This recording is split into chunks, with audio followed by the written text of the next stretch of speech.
Medico Priyanka మృతి కేసులో పోలీసులు ఎంక్వైరీ చేస్తూ ఉన్నారు. విచారణ ఎలా సాగుతోంది అంటూ నేరుగా పోలీసుల ముందుకొచ్చారు ప్రియాంక తండ్రి వెంకటేష్. తమకున్న అనుమానాలన్నింటినీ ఓ లిస్టు రూపంలో పోలీసులకు అందజేశామని, కేసును నీరుగార్చే ప్రయత్నం చేస్తే ఊరుకునేదే లేదంటున్నారు.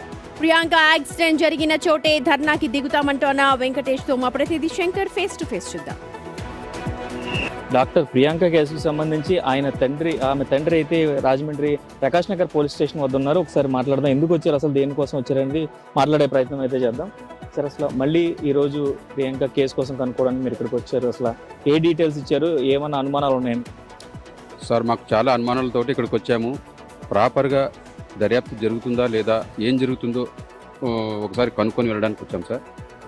ఇప్పుడు ఇన్వెస్టిగేషన్లో ఉంది కాబట్టి వాళ్ళు ప్రాపర్గా ఏం జరుగుతుందో చెప్పారు. మా డౌట్స్ కూడా కొన్ని రైజ్ చేసి బై రిటర్న్గా ఇచ్చాము. ఎవిడెన్స్ కూడా ఇవ్వమంటే ఇప్పుడు వాళ్ళు ఆన్ గోయింగ్ ఉంది కాబట్టి మేము ఒక 2-3 రోజులు టైం తీసుకొని ఇన్వెస్టిగేషన్ అయిన తర్వాత మీకు అన్నీ ఇస్తామని చెప్పి చూపించారు సార్. అది సార్. ఇప్పుడు ఈ ఇన్వెస్టిగేషన్ సంబంధించి అంటే 3 రోజులు డిలే చేశారని చెప్పి ఈ సిఐ కావచ్చు లేదా ఒక డిఎస్పీని కావచ్చు దూరంగా ఉంచారని కొన్ని స్పెక్యులేషన్స్ కూడా ఉన్నాయి. సో అంటే ఈ 3 రోజులు బయటకి ఎందుకు రాలేదు అనే విషయంలో పోలీసుల జాప్యం ఉందనేది అయితే బయట జరుగుతుంది. సో మీరు అలాగే థింక్ చేస్తున్నారు? ఆ క్వశ్చన్ చేశామండి, అలాగేం లేదు, మేము ప్రాపర్గానే చేస్తామని చెప్తున్నారు.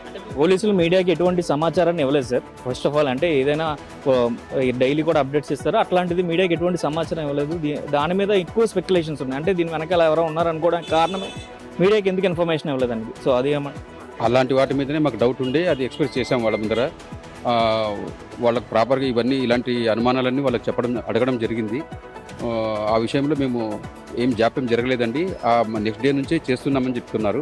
ఫైనల్గా దీంట్లో పొలిటికల్ లీడర్స్ ఇన్వాల్వ్మెంట్ ఉందని మీరు నమ్ముతున్నారా? అంటే ఇప్పుడు మీడియాలో వచ్చిన కావచ్చు, మీరు డైరెక్ట్గా పోలీసులతో మాట్లాడడం కావచ్చు, 3 రోజులు డిలే ఎందుకు జరిగింది అనడం కావచ్చు, ఆ నిందితులు ఎక్కడ ఉన్నారన్న విషయాన్ని అంటే ఆ 3 రోజులు మీడియాకి చూపించడం లేదా ప్రెస్ మీట్ పెట్టిన ఆ 3 రోజులు నిందితులు ఎక్కడ ఉన్నారు అనేది మీకు ఏమన్నా చెప్పారా? సార్, మేమైతే పేషెంట్ దగ్గర ఉన్నాం సార్. చావు బతుకులో ఉన్న మా కూతురు దగ్గర ఉన్నాము. ఇక్కడ 2-3 రోజులు ఏమి న్యూస్ రాకపోవడము ఏంటి అనేది తర్వాత అర్థమయ్యి అందువల్లనే మాకు ఇన్ని అనుమానాలు వచ్చాయి. బయట ఏదైనా తప్పుదోవ పట్టిస్తున్నారా ఇలాంటి మాటలు వినిపించాయండి. ఆ విషయంలో కూడా మేము అడిగినాం. ఇది చూసినట్లయితే మొత్తానికి వారికి ఉన్న అనుమానాలన్నీ కూడా ఒక స్టేట్మెంట్ రూపంలో పోలీసులకు ఇచ్చినట్టు తెలుస్తుంది. అయితే ఇన్వెస్టిగేషన్ ఆఫీసర్ లేరు కాబట్టి ఇంకొక 2 రోజులు సమయాన్ని ఇచ్చాం. 2 రోజుల తర్వాత మళ్ళీ రాజమండ్రి వచ్చి పూర్తి స్థాయి విచారణ జరుగుతుందా లేదనేది స్పష్టం చేసుకున్న తర్వాత కార్యాచరణ ప్రకటిస్తామంటూ కూడా ప్రియాంక తండ్రి వెంకటేష్ చెప్తున్న పరిస్థితి కనిపిస్తుంది. కెమెరామెన్ రావుతో శంకర్, బిగ్ టీవీ. సో తండ్రి బాధ అది, తమ కూతురి అసలు ఏం జరిగింది, అసలు ప్రొసీడ్ అవుతోందా లేదా, వాళ్ళని అరెస్ట్ చేశారు సరే, దాని తర్వాత పరిణామాలు ఏంటి, కొన్ని డౌట్స్ అదే రిమాండ్లో ఉన్నారు. బట్ కేసు సరిగ్గానే విచారణ జరుగుతుందా లేదా, లేదంటే కేసు నీరుగార్చే ప్రయత్నం చేస్తారన్నటువంటి ఆందోళనలో